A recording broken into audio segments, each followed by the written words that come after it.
Você já pensou que morar com seus filhos e netos pode ser a pior decisão da sua velhice? Parece contraditório, afinal, muitas pessoas imaginam que viver cercado pela família significa amor, segurança e apoio. Mas a realidade pode ser bem diferente. Muitos idosos tomam essa decisão acreditando que estarão mais protegidos e acompanhados. No entanto, o que acontece na prática? Perda de independência, conflitos diários, falta de privacidade e, em muitos casos, um sentimento profundo de solidão, mesmo dentro de casa. O problema é que muitas pessoas só percebem isso tarde demais, quando já estão emocionalmente e financeiramente presas a essa situação. Mas hoje vamos entender por que isso acontece e o que você pode fazer para evitar essa armadilha.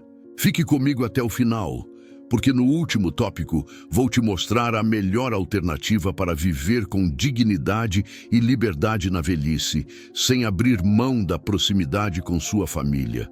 E a primeira grande armadilha de morar com filhos e netos é a perda da sua independência. 1. A perda da sua independência. Morar com os filhos pode parecer uma decisão sensata, mas muitas vezes resulta na perda do seu maior bem, a independência. Quando você está na sua própria casa, pode decidir sua rotina, seus horários, o que comer, quando sair e até mesmo como organizar suas coisas. Mas ao viver na casa dos outros, por mais que seja bem recebido, você deixa de ser o dono do seu espaço. Epicteto dizia: a verdadeira liberdade não está em onde você mora, mas no controle que você tem sobre a própria vida. E é exatamente isso que muitos perdem ao morar com a família. Como isso acontece? Pequenas decisões do dia a dia passam a depender da rotina da casa. Você pode começar a se sentir um peso, mesmo que ninguém diga isso diretamente. Em alguns casos, sua voz dentro da casa tem menos peso do que a dos donos da residência. E essa perda de autonomia pode gerar um sentimento profundo de inutilidade, o que leva ao próximo problema: os conflitos geracionais. E não demora muito para que as diferenças de rotina e valores comecem a gerar atritos dentro de casa. 2. Conflitos geracionais. Diferenças que podem virar um inferno. No início, pode parecer que tudo vai correr bem, mas com o tempo, as diferenças entre as gerações começam a pesar. O que para você é uma questão de respeito e tradição, para os mais jovens pode parecer antiquado ou controlador. Pequenos atritos começam a surgir e quando você percebe, a convivência se torna insustentável. Marco Aurélio dizia: adapte-se ao que a vida traz, mas nunca perca sua essência. E é exatamente isso que se torna difícil quando você vive sob o teto dos filhos e netos. Os principais conflitos que acontecem: rotinas diferentes. Você quer dormir cedo, eles querem ficar acordados até tarde. Você quer silêncio, eles querem barulho. Educação dos netos. Você pode querer ajudar na criação dos netos, mas os pais podem não gostar de palpites. Opiniões divergentes, política, hábitos alimentares, forma de lidar com dinheiro, qualquer assunto pode virar um campo de batalha. E o pior, muitas vezes o idoso sente que precisa engolir sapos para evitar conflitos, o que leva ao próximo problema: o choque entre expectativas e realidade. Você entra nessa convivência esperando amor e proximidade, mas muitas vezes descobre que a realidade é bem diferente do que imaginava. 3. Expectativas versus realidade. A desilusão da convivência forçada. Antes de ir morar com os filhos, a ideia parece perfeita. Você se imagina cercado pelo carinho da família, convivendo em harmonia e sendo respeitado. Mas na prática, as coisas raramente saem como planejado. Sêneca dizia: quanto maior a expectativa, maior a decepção. E muitos idosos percebem isso tarde demais. O que acontece na realidade? Você percebe que, apesar de estar na mesma casa, passa muito tempo sozinho. Os filhos estão ocupados com o trabalho e a rotina deles, e os netos têm as próprias atividades.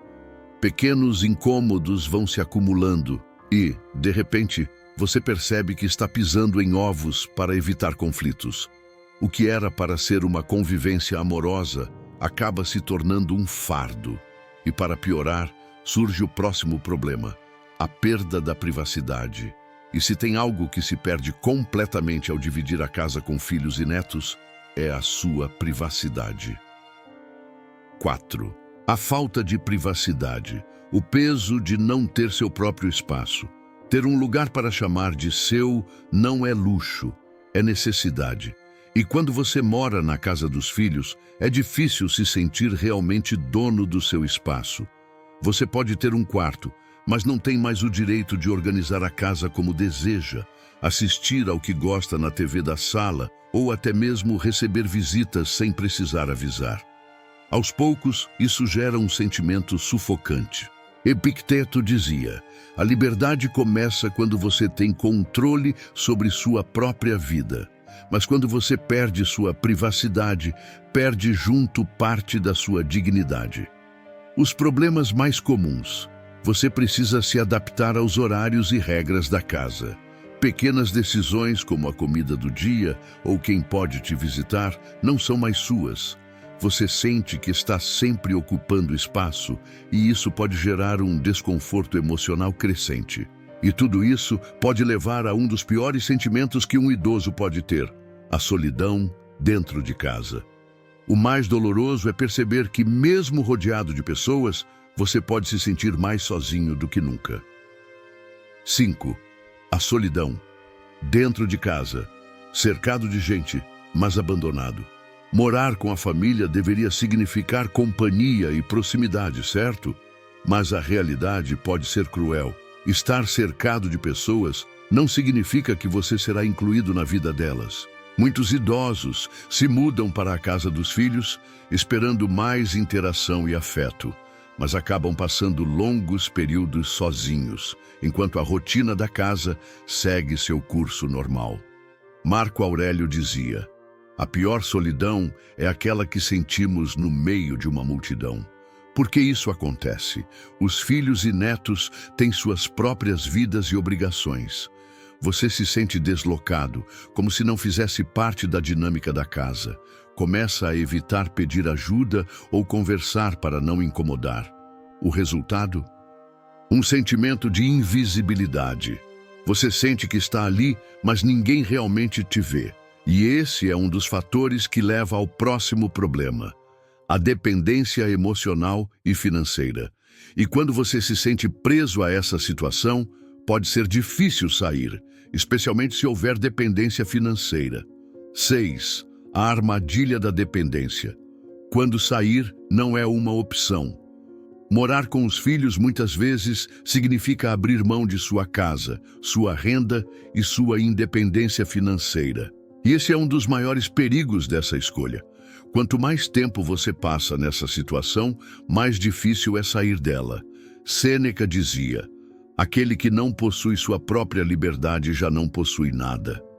E muitos idosos descobrem tarde demais que, ao depender financeiramente dos filhos, perdem o direito de tomar suas próprias decisões. Como isso acontece? Você vende sua casa ou entrega seu aluguel para viver com os filhos. Suas finanças ficam atreladas ao que a família pode oferecer. Com o tempo, sente que perdeu o poder de decidir sua própria vida. E o que acontece se os conflitos aumentam ou a convivência se torna insuportável? Você se sente preso, sem opções para mudar de vida. Mas existe uma solução. Uma alternativa inteligente que pode te permitir viver com liberdade e dignidade, sem abrir mão do convívio familiar. E agora chegamos à melhor escolha que você pode fazer para garantir uma velhice independente e feliz. 7. A melhor alternativa: viva perto, mas nunca junto. A chave para uma velhice equilibrada e digna não está em morar com a família, mas sim perto dela, Isso permite que você tenha proximidade sem abrir mão da sua independência. Epicteto dizia: a melhor forma de manter uma boa relação com alguém é não depender dele. Soluções mais inteligentes do que morar com os filhos, morar sozinho, mas em um local próximo à família. Assim, você pode visitá-los quando quiser, sem precisar dividir a casa. Buscar comunidades ou residenciais para idosos independentes. Muitas dessas opções oferecem estrutura, segurança e novas amizades. Manter sua própria renda e reservas financeiras. Isso garante que você tenha autonomia para decidir o que é melhor para você. A verdadeira felicidade na velhice não está em estar dentro da casa dos filhos, mas em poder escolher quando e como deseja estar com eles. Conclusão: a melhor decisão da sua vida. A ideia de morar com filhos e netos pode parecer atraente à primeira vista, mas na prática pode resultar em perda de autonomia, privacidade e qualidade de vida. Os estoicos nos ensinam que a liberdade é um dos bens mais preciosos que podemos ter, e abrir mão dela nunca deve ser uma opção. Se você está pensando nessa possibilidade, reflita: será que isso realmente vai te fazer feliz? Agora me diga, você já passou por essa experiência ou conhece alguém que viveu essa situação? Deixe seu comentário e compartilhe este vídeo com alguém que precisa dessa reflexão. Nos vemos no próximo vídeo.